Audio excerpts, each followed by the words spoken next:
I never thought I'd say this, but that day, the day my brother raised his hand on my little girl, that was the day I stopped being a daughter and became something else entirely.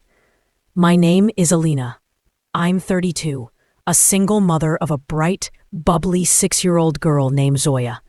We lived a quiet life, just the two of us, far away from my past. But I made the mistake of thinking maybe time had changed my family. Maybe they'd accept us again. So when my mother invited us to my nephew's birthday party after 6 years of silence, I said yes. I wanted Zoya to know her cousins, her grandparents, her uncle. I thought, foolishly, that maybe they'd finally treat me with respect. The house was just as I remembered. Big, loud, expensive. My brother Rayhan, the golden boy of the family, stood in the center like a king. My parents hovered around him, beaming. No one looked my way. Not really. Zoya was excited. Too excited, maybe. She ran around giggling, playing with balloons, trying to make the other kids laugh. Just a child being a child. And then it happened. In front of everyone, guests, relatives, friends, Rayhan shouted, "Control your brat, Alina." Before I could respond, he marched up to Zoya and slapped her. The sound of it was louder than the music. Zoya fell to the floor, stunned. Her tiny hands clutched her cheek. She didn't cry. She just looked at me, confused, scared, broken. And my parents? They laughed. Well, someone had to teach her manners, my mother said. My father added, too loud for a girl, just like her mother. That moment, it didn't just hurt. It burned something out of me. Whatever hope I had, whatever tiny fragile bond I still clung to, it died. Right there, in that lavish living room. I picked up my daughter. I didn't yell. I didn't cry. I just walked out. But as I closed that door behind me, one thought echoed in my mind. They will pay.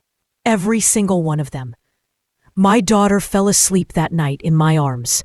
I held her tighter than I ever had. Not just out of love, but out of guilt. I brought her into the lion's den. I wanted to believe my family had... Rayhan was always the star, the son who could do no wrong. He failed school twice, gambled in college, borrowed money, and never returned it. But my parents always protected him. Boys will be boys, they'd say. Me? I got a scholarship, graduated top of my class, started working young. But to them, I was too ambitious, too outspoken, too modern. When I fell in love with Arav, a kind, gentle man from a middle-class family, they were outraged. You've shamed us, they said. My father spat at me the day I told them I was pregnant. And when Arav died in that car accident just after Zoya was born, not a single call, not one visit. They wrote me off, and I let them. But now, they didn't just hurt me. They hurt Zoya, my daughter. That changes everything. I knew exactly where to begin. You see, Rayhan had secrets. Things even my parents didn't know, or maybe chose not to know. And I had proof. 6 years ago, I caught him stealing from our uncle's business. He begged me to stay quiet. I did, for the family, but not anymore. This time, I wasn't going to protect him.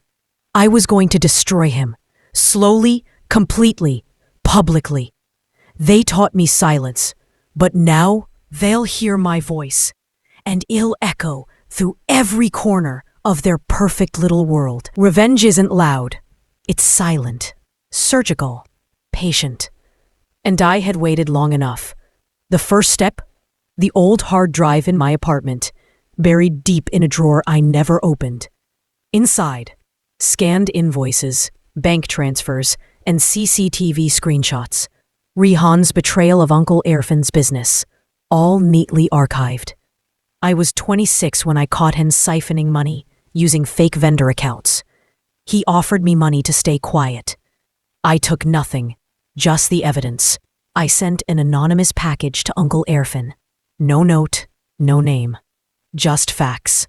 3 days later, Rehan was removed from the family company. My phone buzzed constantly.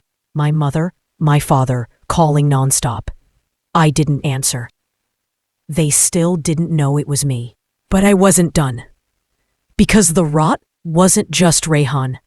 It was them too, my parents. Their silence when I was hurting. Their laughter when my daughter cried. So I did something simple and devastating.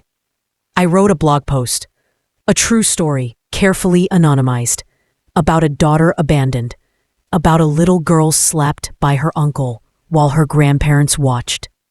It went viral.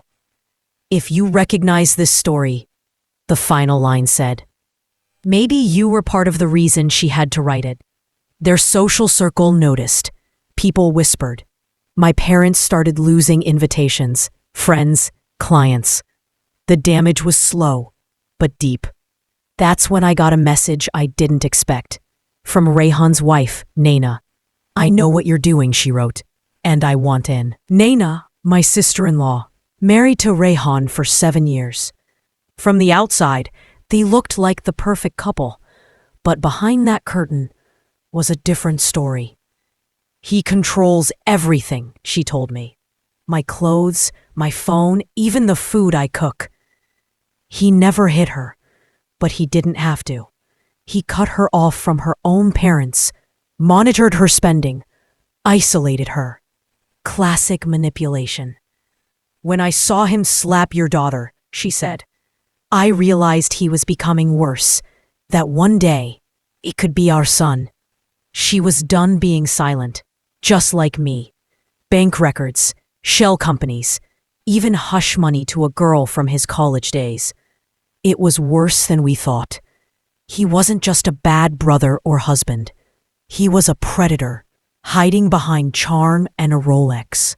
We prepared a full report. Timeline, names, receipts, photos.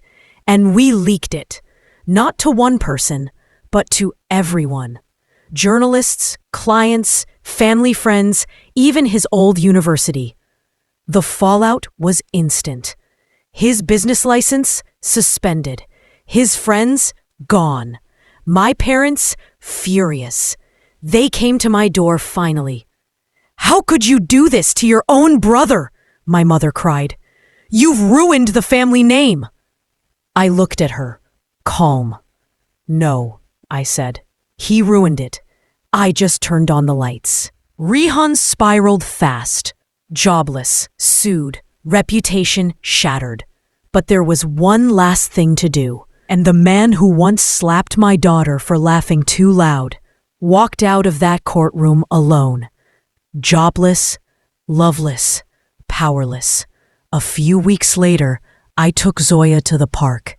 She laughed as she ran through the grass, louder than ever. And this time, no one tried to stop her. She was safe, free, and so was I. My parents never spoke to me again, not even to ask why. But they knew. The silence said everything. I no longer needed their love. I had my daughter, my dignity and peace. The kind that comes only when you stop begging to be loved and start loving yourself enough to walk away. They broke me once, but they made one mistake. They forgot. I was listening. I was learning. And when it was time, I made sure they heard me, louder than ever.